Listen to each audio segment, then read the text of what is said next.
If you've clicked on this video, you are probably wondering what actually is an NFT and what does it stand for. In this video, I'm going to break it down for you and try to simplify it so when you're at the end, you'll have a good understanding what it actually is. So, the word NFT is an acronym for Non-Fungible Token. Let's start off with the word fungible.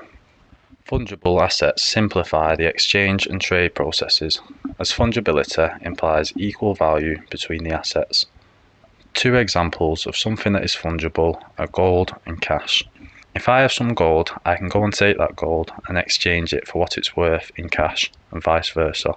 Another explanation is if I have a £20 note in my wallet and my friend wants to swap it for two £10 notes, then that's fine, because even though I'm giving him two physical objects and he's only giving me one back, the total worth is the exact same at any given point in time.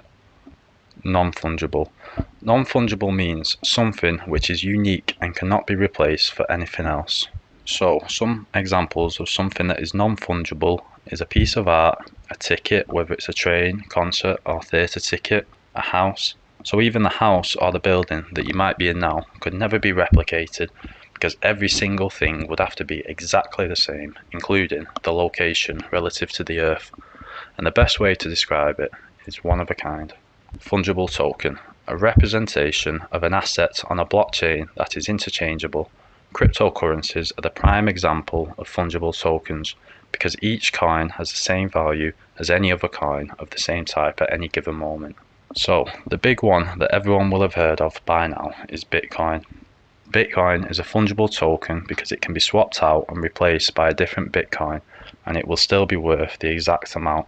Same goes for Ethereum and other crypto coins. So, it doesn't matter if Bitcoin goes up or down, my one Bitcoin is always going to be worth the same as someone else's one Bitcoin.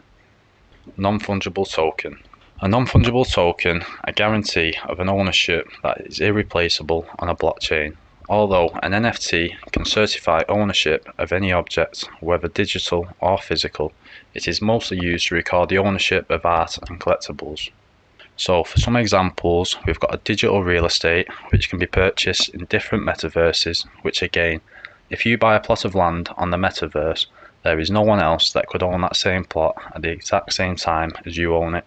Another example is if a rare Fortnite skin were offered as an NFT, a player could be the first to unlock the skin in-game and then take ownership of it. Once they do, the token for that skin is now theirs, and if they want to sell, they can set the price to whatever they want, and it's up to the potential buyers if they think it's worth the asking price. Many of yous out there have probably seen these digital pictures selling for a lot of money. This is a picture of a Bored Ape from the Bored Ape Yacht Club. These sell for a considerable amount. Many celebrities own a piece of this 10,000 collection, including the likes of KSI, Post Malone, Eminem, and many more. The people who own these become club members and are also rewarded with free NFTs from the same stables, which can also be resold. So, it's like a gated online community of ape owners with special rights. You can even call them members of an exclusive art society. So, just to summarise, something that is fungible and digital, Bitcoin and Ethereum. Something that is fungible and physical, gold and cash. Something that is non-fungible and digital, digital art and digital real estate. Something that is non-fungible and physical, physical art and physical real estate. So that's the end of the video. I hope you now have a basic understanding of what an NFT actually is. If you want more videos like this, then please like, comment, share, subscribe, as it helps our channel grow and gives us more opportunity to provide you with better content in the future.